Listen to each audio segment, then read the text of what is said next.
राधे राधे प्यारे भक्तों, क्या आप भी हर छोटी छोटी बात को लेकर चिंता करते हैं?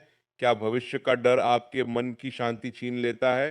तो आज की यह कथा आपके जीवन को बदल सकती है। आज मैं आपको भगवान श्री कृष्ण की वह दिव्य शिक्षा बताने जा रहा हूँ, जिसे समझ लेने के बाद आपका डर, तनाव और बेचैनी धीरे धीरे खत्म होने लगेगी। महाभारत के युद्ध में अर्जुन भी टूट चुके थे, लेकिन तब श्री कृष्ण ने उन्हें ऐसा ज्ञान दिया जिसने उनका पूरा जीवन बदल दिया। अगर आप भी जानना चाहते हैं कि जो होगा सही होगा और जो हो रहा है होने दो, यह मंत्र आपकी जिंदगी को कैसे बदल सकता है, तो इस वीडियो को अंत तक जरूर देखिए, क्योंकि शायद आज भगवान आपको ही कोई संकेत देना चाहते हैं।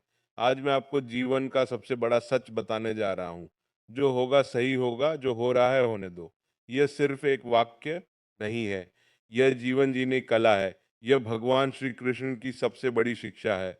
अगर आप इसे समझ गए तो आपकी सारी चिंताएं, सारे तनाव, सारे दुख खत्म हो जाएंगे। हम इंसान हमेशा भविष्य की चिंता में जीते हैं। हम सोचते हैं कि कल क्या होगा, अगर ये नहीं हुआ तो क्या होगा, अगर वह गलत हो गया तो क्या होगा। इसी चिंता में हम आज को जी नहीं पाते। हम वर्तमान को खो देते हैं, और सबसे बड़ी बात, हम खुद को शांति से रहने नहीं देते। लेकिन सच यह है कि जो होना है वो होकर रहेगा। आप चाहे जितनी चिंता कर ले, जितना नियंत्रण करना चाहे, भविष्य तो वही होगा जो भगवान ने तय किया है। गीता में भगवान कृष्ण ने कहा है, यद भविष्यति तद भविष्यति, यानी जो होना है वो होगा। आपका काम सिर्फ कर्म करना है, परिणाम की चिंता करना नहीं। लेकिन हम इंसान इस सरल सी बात को समझ नहीं पाते। हम परिणाम पर नियंत्रण चाहते हैं और इसी में अपनी पूरी ऊर्जा बर्बाद कर देते हैं। आज मैं आपको बताऊंगा कि जो होगा सही होगा, जो हो रहा है होने दो। तो यह सोच कैसे आपकी जिंदगी बदल सकती है। सबसे पहली बात, जब आप यह स्वीकार करते हैं कि जो हो रहा है उसे होने देना चाहिए, तो आपकी चिंता खत्म हो जाती है। चिंता क्यों होती है? क्योंकि हम चाहते हैं कि चीजें हमारे हिसाब से हो। जब वो हमारे हिसाब से नहीं होती तो हम परेशान हो जाते हैं। लेकिन जब आप ये मान लेते हैं कि जो हो रहा है वो सही है, तो चिंता की कोई जगह नहीं रहती। आप शांत हो जाते हैं। यह शांति ही असली खुशी है। दूसरी बात, जब आप ये मानते हैं कि जो होगा सही होगा, तो आप डर से मुक्त हो जाते हैं। हम भविष्य से डरते हैं क्योंकि हमें नहीं पता कि क्या होगा। लेकिन जब आपको विश्वास हो जाता है कि जो भी होगा वह सही होगा, तो डर खत्म हो जाता है। आप निडर होकर जीने लगते हैं, और निडर इंसान ही सच्ची जिंदगी जी सकता है। तीसरी बात, यह सोच आपको वर्तमान में जीना सिखाती है। जब आप भविष्य की चिंता छोड़ देते हैं, तो आप आज को पूरी तरह जी सकते हैं। और जीवन तो वर्तमान में ही है। जो बीत गया वो गया, जो आने वाला है वो आएगा। लेकिन जो अभी है यही असली है। इस पल को जीना ही सच्चा जीवन है। चौथी बात, जब आप चीजों को होने देते हैं, तो आप प्रकृति के साथ चलने लगते हैं। प्रकृति का अपना तरीका है, अपना समय है। जब आप उसके खिलाफ जाते हैं तो आप टूटते हैं। लेकिन जब आप उसके साथ बहते हैं तो सब कुछ आसान हो जाता है। यह वैसा ही है जैसे नदी में तैरना। अगर आप धारा के खिलाफ तैरेंगे तो थक जाएंगे, लेकिन अगर धारा के साथ बहेंगे तो आसानी से आगे बढ़ जाएंगे। अब मैं आपको एक पौराणिक सुनाता हूँ जो इस सच्चाई को और स्पष्ट करेगी। यह कहानी महाभारत की, अर्जुन और भगवान कृष्ण की। जब महाभारत का युद्ध शुरू होने वाला था, अर्जुन रथ पर खड़े होकर दोनों तरफ की सेना को देख रहे थे। एक तरफ उनके प्रिय भाई, चचेरे भाई गुरु पितामह थे, दूसरी तरफ उनके साथी थे। अर्जुन का मन द्वंद से भर गया। वो सोचने लगे कि यह क्या हो रहा, मुझे अपने ही परिवार के खिलाफ युद्ध करना पड़ेगा, यह कैसे सही हो सकता है। अर्जुन ने अपना गांडीव धनुष नीचे रख दिया और कहा, है कृष्ण, मैं ये युद्ध नहीं लड़ूंगा, यह गलत है। मैं अपने प्रियजनों को नहीं मार सकता। मैं इस सिंहासन के लिए, इस राज्य के लिए अपने परिवार को नहीं खो सकता। मुझे नहीं पता कि यह सह नहीं कर सकता। अर्जुन पूरी तरह टूट गए थे। वह नियंत्रण खो चुके थे। वह समझ नहीं पा रहे थे कि क्या सही है और क्या गलत। उसी समय भगवान कृष्ण ने अर्जुन को गीता का ज्ञान दिया। उन्होंने कहा है, पार्थ, तू इस बात की चिंता छोड़ दे कि क्या सही है और क्या गलत। तू ये सोचना बंद कर कि क्या होगा। जो होना है वह तो पहले से ही तय है। यह युद्ध होना ही है। ये लोग मरने ही वाले है। मैं पहले ही इन्हें मार चुका हूँ। तू तो सिर्फ निमित्त मात्र है। तू बस अपना कर्म कर, तू बस अपना धर्म निभा। कृष्ण ने आगे कहा, जो हो रहा है उसे होने दे, तू इसे रोक नहीं सकता। यह ब्रह्मांड का नियम है, यह काल का चक्र है। तू इसमें उलझ मत, तू बस अपना कल्याण की चिंता मत कर। जो होगा वह सही ही होगा, क्योंकि जो हो रहा है वह धर्म की स्थापना के लिए हो रहा है। अधर्म को नष्ट करना है और यह होकर रहेगा। लेकिन अर्जुन अभी भी समझ नहीं पा रहे थे। तब कृष्ण ने उन्हें अपना विराट रूप दिखाया। अर्जुन ने देखा कि सारा ब्रह्मांड कृष्ण में समाया है। उन्होंने देखा कि काल कृष्ण के हाथ में, उन्होंने देखा कि जो होना है वह सब कृष्ण में पहले से ही घट चुका है। यह देखकर अर्जुन को समझ आया कि वो सिर्फ एक माध्यम ही है, वो सिर्फ एक साधन है, असली करने वाला तो परमात्मा है। अर्जुन ने कहा है कृष्ण, अब मैं समझ गया, मेरा मोह नष्ट हो गया, मेरा संदेह दूर हो गया, मैं आपकी शरण हूँ, जो आप कहेंगे वही करूँगा। मैं अब ये नहीं सोचूंगा कि क्या सही है और क्या गलत, मैं अब ये नहीं सोचूंगा कि क्या होगा, मैं बस अपना कर्म करूंगा, बाकी सब आप पर छोड़ता हूँ। और फिर अर्जुन ने युद्ध किया और धर्म की जीत हुई। इस कहानी से हमें क्या सीख मिलती है?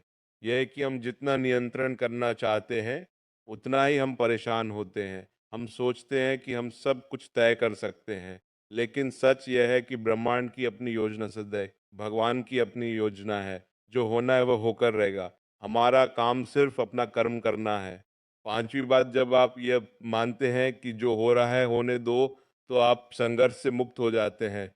जीवन में सबसे बड़ा संघर्ष यही है कि हम चीज़ों को बदलना चाहते हैं।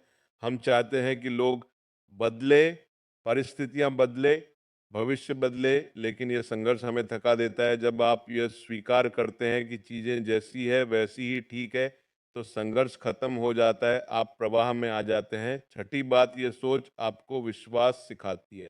विश्वास क्या है? विश्वास यह है कि भगवान सब देख रहे हैं, सब जानते हैं। उन्होंने हमारे लिए सबसे योजना बनाई है। जो हो रहा है वह हमारे भले के लिए हो रहा है, भले ही हमें अभी समझ ना आए। जब आपको यह विश्वास हो जाता है तो आप शांत हो जाते हैं। आप जानते हैं कि सब कुछ नियंत्रण में है, भगवान के नियंत्रण में। सातवीं बात, जब आप परिणाम की चिंता छोड़ देते हैं तो आपका काम बेहतर होता है, क्योंकि अब आप सिर्फ काम पर ध्यान देते हैं, परिणाम पर नहीं। आप पूरी तरह काम में डूब जाते हैं, और जब आप पूरी तरह काम में डूबते हैं तो बेहतरीन परिणाम अपने आप आते हैं। यह विरोधाभास लगता है, लेकिन यही सच है। जब आप परिणाम की चिंता नहीं करते तब सबसे अच्छे परिणाम मिलते हैं। आठवीं बात, योश आपको दुख से बचाती है। दुख क्यों होता है?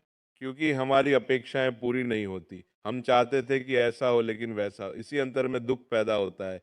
लेकिन जब आप यह मानते हैं कि जो हुआ वो सही हुआ, तो अब अपेक्षा और वास्तविकता में कोई अंतर नहीं रहती। नौवीं बात, यह सोच आपको लचीला बनाती है। बात, जीवन में बदलाव आते रहते हैं, कभी अच्छा समय आता है, कभी बुरा, लेकिन अगर आप हर बदलाव को स्वीकार करना जानते हैं तो आप कभी नहीं टूटते। आप हर परिस्थिति में खुद को ढाल लेते हैं, और यह लचीलापन ही जीवन में सफल होने का रहस्य है। दसवीं बात, जब आप जो हो रहा है उसे होने देते हैं तो आप प्रतिक्रिया करना बंद कर देते हैं और प्रतिसाद देना शुरू कर देते हैं। प्रतिक्रिया और प्रतिसाद में बहुत फर्क है। प्रतिक्रिया भावनात्मक होती है, तात्कालिक होती है, लेकिन प्रतिसाद सोच समझकर होता है, संयमित होता है। जब आप स्वीकार करते हैं कि जो हो रहा है वह होने दो, तो आप भावनाओं में नहीं बहते, आप समझदारी से जवाब देते हैं। 11वीं बात, यह सोच आपको कृतज्ञ बनाती है। जब आप ये मानते हैं कि जो हो रहा है वह सही है, तो आप हर चीज के लिए भगवान का शुक्रिया अदा करने लगते हैं। अच्छा हो या बुरा, आप जानते हैं कि सब कुछ आपके भले के लिए हो रहा है। यह कृतज्ञता आपके जीवन में खुशियां लाती है। 12वीं बात, जब आप नियंत्रण करना छोड़ देते हैं तो आप हल्के हो जाते हैं। नियंत्रण करना बहुत भारी काम है, यह आपको तनाव देता है, चिंता देता है। लेकिन जब आप ये बोझ उतार देते हैं, जब आप सब कुछ भगवान पर छोड़ देते हैं, तो आप हल्के हो जाते हैं। यह हल्कापन अद्भुत है, आप उड़ने लगते हैं। 13वीं बात, यह सोच आपको जिम्मेदार बनाती है। यह सुनने में विरोधाभासी लगता है, लेकिन जब आप परिणाम की चिंता छोड़ते हैं तो आप अपने कर्म पर पूरा ध्यान देते हैं। आप समझते हैं कि मेरा काम सिर्फ कर्म करना है और इसी से जिम्मेदारी आती है। आप लापरवाह नहीं होते, बल्कि और जिम्मेदार होते हैं। 14वीं बात, जब आप यह मानते हैं कि जो होगा सही होगा, तो आप साहसी बन जाते हैं, क्योंकि अब आपको डर नहीं रहता। अब आप जानते हैं कि जो भी होगा वह सही होगा, तो फिर डर किस बात का? यह साहस आपको नई चीजें करने की हिम्मत देता है, नए रास्ते अपनाने की हिम्मत देता है। 15वीं बात, यह सोच आपको परिपक्व बनाती है। परिपक्वता यही है कि आप समझ जाए कि जीवन में सब कुछ आपके नियंत्रण में नहीं है। कुछ चीजें होनी है, कुछ चीजें नहीं होनी है, और दोनों को स्वीकार करना सीखना ही परिपक्वता है। जब आप परिपक्व होते हैं तो आप शांत होते हैं, संतुलित होते हैं। 17वीं और अंतिम बात, यह सोच आपको आध्यात्मिक बनाती है, क्योंकि यह सोच भगवान में विश्वास से आती है। यह समझ कि सब कुछ उनके हाथ में है। यह विश्वास कि वह सबसे अच्छा करेंगे। यह समर्पण कि मैं उनका हूँ। यह सब आध्यात्मिकता है, और जब आप आध्यात्मिक होते हैं तो आप सच्चे अर्थ में जीवित होते हैं। मेरे प्यारे भक्तों, आज से यह मंत्र अपना लीजिए, जो होगा सही होगा, जो हो रहा है होने दो। इसे बार बार दोहराइए। जब भी चिंता आए याद कीजिए, जब भी डर लगे ये याद कीजिए, जब भी आप नियंत्रण करना चाहिए ये याद कीजिए। धीरे धीरे ये आपके जीवन का हिस्सा बन जाएगा, और जब ये आपके जीवन का हिस्सा बन जाएगा तो आप देखेंगे कि आपकी जिंदगी कैसे बदल जाती है। गीता में भगवान कृष्ण ने कहा है, सर्वधर्मान परित्यज मामेकम शरणम व्रज, यानी सब छोड़कर मेरी शरण में आ जाओ। यही है असली जीवन, सब कुछ भगवान पर छोड़ देना और निश्चिंत होकर अपना कर्म करते रहना। तो प्यारे भक्तों, अगर यह वीडियो आपको अच्छा लगा हो, अगर इन बातों ने आपके मन को छुआ हो, अगर आपने तय कर लिया हो कि अब से आप भी ये मानेंगे कि जो होगा सही होगा, तो प्यारे भक्तों, अगर आज की ये बातें आपके हृदय को छू गई हों, अगर आपको भी महसूस हुआ हो कि भगवान श्री कृष्ण हर परिस्थिति में हमारे साथ हैं, तो इस वीडियो को लाइक जरूर करें। कमेंट में सच्चे मन से लिखिए राधे राधे, ताकि श्री कृष्ण की कृपा आपके जीवन में हमेशा बनी रहे। और ऐसे ही भक्ति, प्रेरणा और जीवन बदल देने वाली कथाएं सुनने के लिए हमारे चैनल को सब्सक्राइब करना बिल्कुल ना भूलें, क्योंकि यहाँ हर वीडियो सिर्फ कहानी नहीं बल्कि भगवान का एक दिव्य संदेश होता है। राधे राधे।